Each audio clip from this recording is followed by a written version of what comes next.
Hey, James. Heading into your first training camp with the Nets, having signed over the summer, how much opportunity have you had so far over the last 6 weeks? So just to get acclimated with teammates, coaches, and get prepared.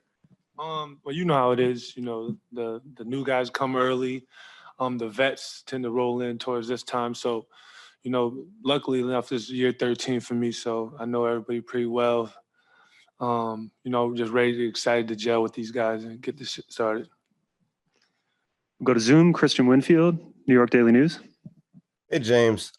You've kind of been looked at and described as a culture setter, both in Miami and now here coming to Brooklyn. I'm curious as to A, what culture means to you in a team setting, and B, how you establish one. I feel like I'm coming to a culture that's already established. They know what they want, they know what they want to accomplish, and we know what the goals is. For me, it's just to become a great follower and do what's needed for the team. Questions for James? Anybody else?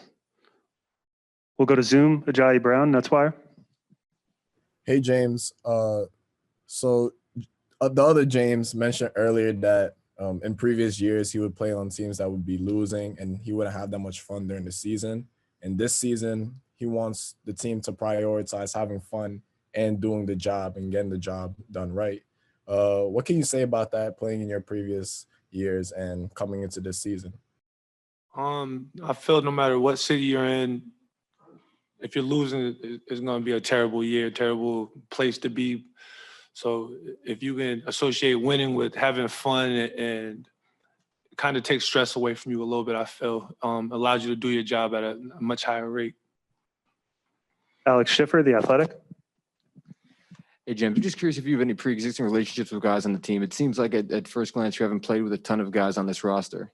Ton of respect from, like I said, our battles throughout the years, being on opposite teams, I think sort of gave us an understanding of where we're at right now and what I could bring to the team. And, I'm just excited to show it. There's not too much more talking you can really do right now. Greg Logan, Newsday. You're known for your physical play and as kind of an enforcer. How did you discuss your role with Sean Marks and Steve Nash when you first joined this team? I feel like we got the guys who will fight for themselves on this team. I don't know about being an enforcer as far as that goes, but I'm known for playing physical. I think that's how the game is when I came in the league in 2009. So, I tend to go back to those habits, but, I'm with whatever. So whatever goes on that court, I guess, I'll be there for that. Chris Sheridan, basketballnews.com. Hey, James, welcome to Brooklyn. Appreciate it. The Nets loaded up on 30-something players, and the Los Angeles Lakers did the same thing. And it's not a coincidence that these are the two favorites to win the NBA title.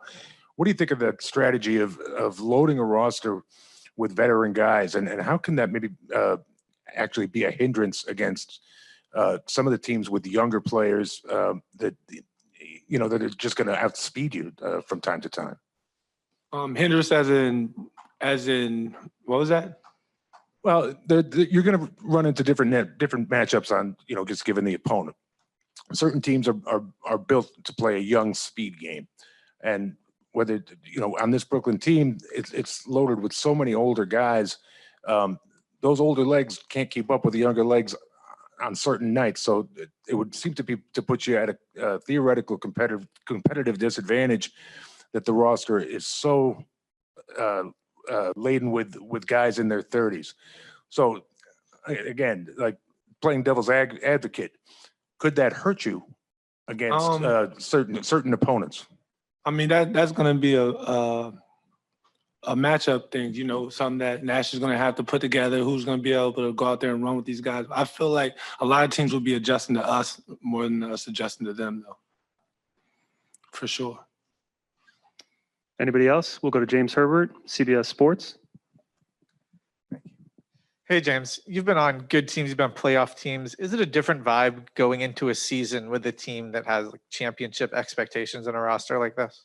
Absolutely. But I feel like throughout my years and all those teams I've been on, it really built me for an opportunity in a situation like this. but for sure you could tell the difference. You could tell the confidence, the vibe, and the realistic goal. What does that mean to you to have that opportunity? You know, if you ask some of my peers, they feel like I deserve the opportunity like this, you know, but for me, it's just work hard, stay grounded and you know, be blessed, be happy.